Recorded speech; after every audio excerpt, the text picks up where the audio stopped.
ચંડોળા તળાવ demolition phase 2ની કામગીરી છે તે શરૂઆત થઈ ચૂકી છે। આપ દ્રશ્યોમાં જોઈ શકો છો કે અલગ અલગ 50 જેટલા જેસીબી અને હિટાચી મશીન દ્વારા જે છે હવે જે ચંડોળા તળાવમાં જે ડિમોલેશન થયું હતું તેમાં જે ફેઝ 2ની કામગીરી છે એટલે કે અંદાજિત 2.5 લાખ સ્ક્વેર મીટર જેટલો ભાગ છે તે હવે ડિમોલેશન છે તે કરવામાં આવી રહ્યો છે। અને આપ દ્રશ્યો જે રીતે જોઈ શકો છો કે 7 વાગ્યાથી વહેલી સવારે 7 વાગ્યાથી ડિમોલેશનની કામગીરીની શરૂઆત થઈ ચૂકી છે।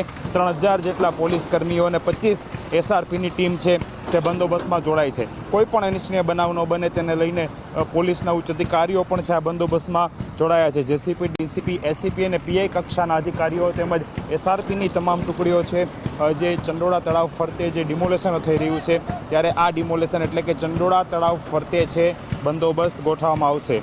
અને જે રીતે ફેઝ 2ની શરૂઆત થઈ ગઈ છે, ફેઝ 1માં પણ 1.5 લાખ સ્ક્વેર મીટર જેટલી જગ્યા છે તે ક્લિયર કરવામાં આવી હતી ત્યારે હવે વધેલી જે 2.5 લાખ સ્ક્વેર મીટર જગ્યા છે તેને અત્યારે ડિમોલેશન શરૂ કરવામાં આવ્યું છે। મહત્વનું છે કે કોર્પોરેશન દ્વારા એક નિર્ણય પણ લેવામાં આવ્યો હતો અને ગઈકાલથી જ લોકોને પણ કહેવામાં આવ્યું હતું કે તેમની ઘરવખરી છે તે લઈ અને અન્ય જગ્યાઓ પર સ્થળાંતરિત થઈ જાય તેવા અલગ અલગ મેસેજો અને વિડીયો તેમજ મૌખિક સૂચનાઓ છે તે આપવામાં આવી હતી। ગઈકાલ રાતથી જ જે અહીં રહેતા તમામ લોકો છે તેઓ પોતાની ઘર વખરી અને પોતાનો અન્ય સામાન છે તે લઈ અને અન્ય સ્થળ પર જે છે સ્થળાંતર થઈ ચૂક્યા હતા ને એટલે આજ વહેલી સવારથી એટલે કે 7 વાગ્યાથી છે આ પ્રમાણે ડિમોલેશન ફેઝ 2ની શરૂઆત છે થઈ ચૂકી છે। અંદાજે 3 થી 4 દિવસ છે આ ડિમોલેશન ચાલવાનું છે। કેમેરા પર્સન ચિરાગ રાવલ સાથે હરીન માત્રાવાડિયા, TV9 અમદાવાદ।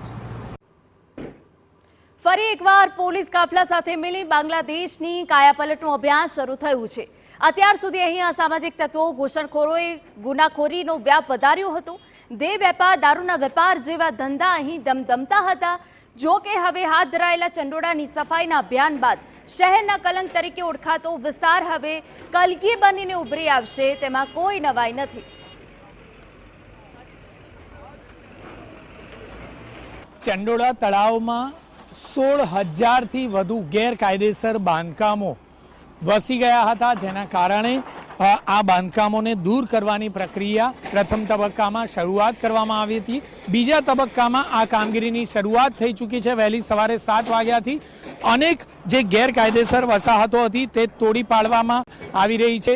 સાથે જ કમર્શિયલ એકમો પણ હતા તેને પણ જમીનદોસ્ત કરવામાં આવી રહ્યા છે। લગભગ જોઈએ તો વર્ષ 2017 દરમિયાન 8,000 જેટલી વસાહતો ગેરકાયદેસર બની હતી, જે આજની તારીખમાં 16,000થી પણ વધુ થઈ ચૂકી હતી।